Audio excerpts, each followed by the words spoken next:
Namaste students, this is JVN Vijay Kumar Yadav, Faculty of Education and Methodology, Jyoti Vidyapeeth, Women's University, Jaipur. I welcome to all of you in my digital class.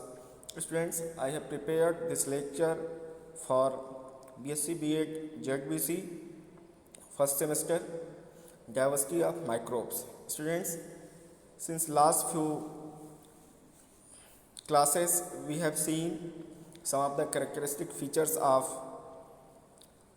red algae, their morphology, structure, reproduction and economic importance. Today we'll have to study a specific genus, that is Polysiphonia, which is in your syllabus. So today we'll study about Polysiphonia, what is the systematic position, what is the general character, morphology, habitat, nutrition, reproduction, life cycle. All those things we'll see. So let's start with systematic position. Polysiphonia belongs to Rhodophyta, that is division, class Rhodophyceae, subclass Floridae, order Cerameales, and family is Rhodomelaceae. Okay, some of the common species which are frequently found in India are Polysiphonia elongata, Polysiphonia platycarpa, Polysiphonia ursulata and vagrata. Okay, these are the systematic position and species of Polysiphonia. Now about habitat occurrence, where they found. As you all know, red algae are marine. They found in ocean. So being a red algae, this Polysiphonia is a marine alga. It is lithophytes which found on the rocks. Some are semi-parasite, some are epiphyte. They are cosmopolitan in distribution. Now thallus structure.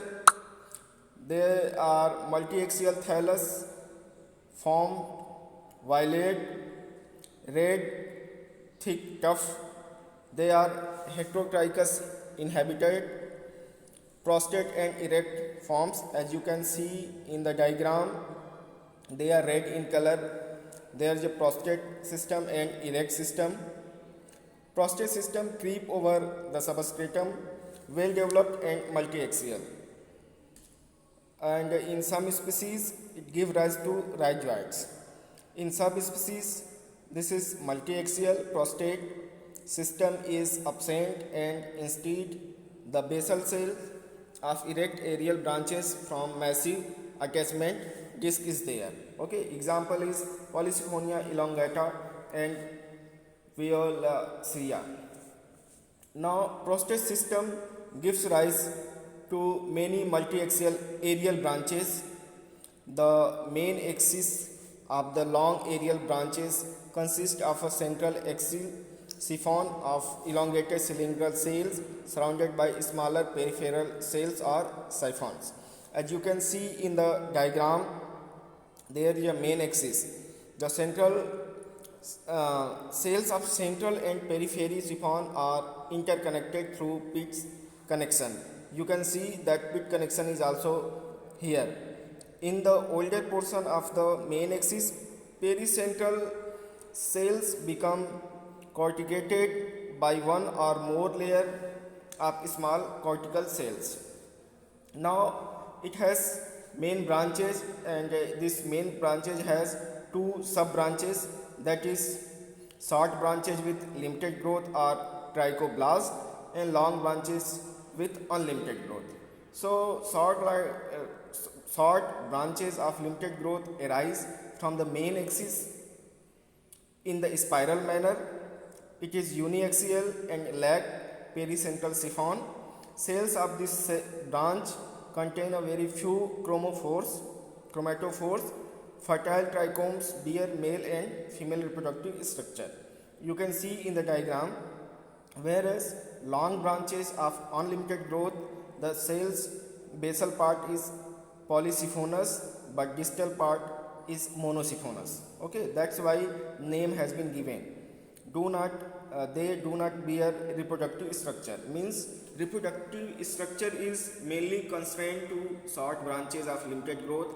They are not found in long branches of unlimited growth. Now cell structure. As you all know, cells of the central and peripheral siphons are long cylindrical. Cell wall is of two-layered. Outer layer is made up of pectin and polysulfated esters, and inner layer is made up of cellulose. Internal to the cell wall, there is a cell membrane, and cytoplasm form a lining layer that contains single nucleus, several disparate chromatophores which contain photosynthetic pigments. And students, I recommend you these photosynthetic pigments are very important for examination. They have chlorophyll A and chlorophyll D. Along with that, carotenes, xanthophylls, and blue phycocyanin and red phycoerythrines are found. Student, the presence of chlorophyll D is the unique feature of this group of algae. Okay, so you remember it very precisely and carefully. Pyrenoids are absent. The reserve food material is Floridian starch. The large central vacuole also present. A pit connection occur between adjacent cells. These are the cellular structure and organization of Polysiphonia. Now growth, which takes place by the activity of the dome-shaped apical cells. Now reproduction, it reproduces by two ways, asexual and sexual way. Vegetative reproduction is exclusively absent in Polysiphonia. So asexual reproduction found by different spores. Polysiphonia is heterothylic, means it exhibits triphagic alternation of generation, means three kinds of thalli are present in the life cycle of Polysiphonia. The gametophyte, which is the thallus, is haploid, free-living and dioecious. There are separate male gametophyte which bears the male sex organ spermatogonium, and female gametophyte which bear the female sex organ, that is carpogonium. As you can see, the male gametophyte, it bears the male sex organ, that is spermatangia, which are born in the dense cluster and are closely packed, forming a complete cone, that is shaped structure on the upper branch of dichotomously branch, that is male trichoblast. In some species, both the branches of the trichoblast become fertile. As you can see in the diagram, there is a trichoblast. The two basal cells of the trichoblast function as a stalk, whereas the other cells cut off pericentral cells. Thus, the fertile portion of this branch become polysiphonous, which indicates the feature of Polysiphonia, and that's why the name has been given Polysiphonia. Poly means many siphons. Okay, the pericentral cells may divide once or twice, producing a large number of spermatangial mother cells, which are arranged in the form of a compact layer external to the central siphon. You can see in the diagram. Now, female gametophyte, it bears a female sex organ, that is carpogonium. So, carpogonium is the female sex organ of the Polysiphonia. The female trichoblast initial arises from the central siphon, 3 or 4 cells behind the apical cell. It divides repeatedly to form a reduced female trichoblast, 5 to 7 cells in the height. You can see in the diagram, it has a developmental growth, but that is not in your syllabus. So come to the main theme, that is the structure only. Okay, the 3 lowermost cells of the female trichoblast divide vertically to form an heating layer of peripheral cells, which are arranged 3 tiers, one above the other. One by one they are arranged in the 3 different periphery. One of the central cells in the middle Tear on the adaxial side becomes the supportive cell. The later cut off or the small initial cells at its free end known as procarp initial.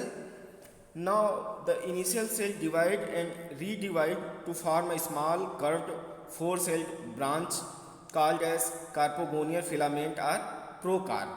Okay. Now after completion of the structure of male and reproductive structure, apart from reproductive cells, gametes are formed, then come to the fertilization. The spermatia liberated from the male gametophytic plants are carried by the water current to the carpogonium, that is female structure. Okay. When the spermatium adheres to the trichogyne of the carpogonium, the point of attachment dissolves and the male nucleus enter into the trichogyne. So this is the entry of male gamete into female. Okay. The male nucleus then enter the trichogyne and move down and reaches the swollen basal of the carpogonium and fuse with the female gamete to form the zygote. So students, this is the actual process of fertilization where zygote formed.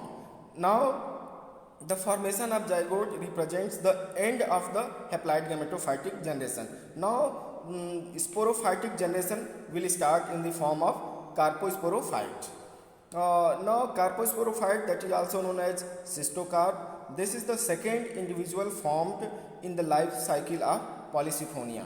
Okay, this is the whole structure of cystocarp, which is the sporophytic nature. The wall of the cystocarp is called as pericarp and opening is called as osteoles. The cystocarp or carposporophyte is dependent on the female gametophytic plants.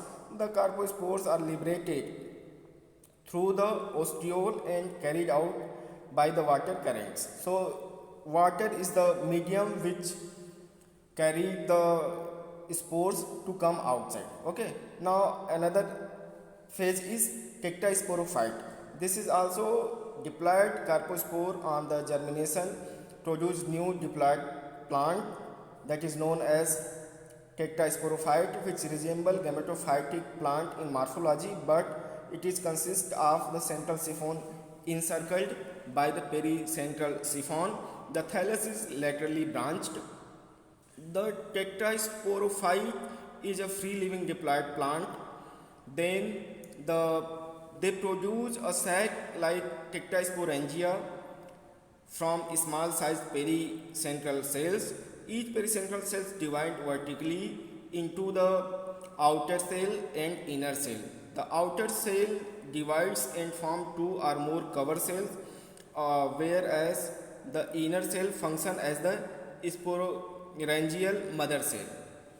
Now this is the life cycle of Polysiphonia.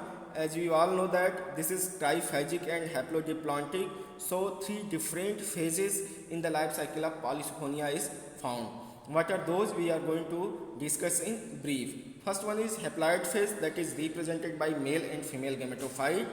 Second is diploid phase, which is represented by carposporophyte or cystocarp. Third one is diploid phase, which is represented by tectasporophyte. So in this way there are three different phases are found in the life cycle of Polysiphonia. That's why this life cycle of Polysiphonia is triphagic. Okay, so students, this is how we have finished Polysiphonia. On next time we will study another new topic.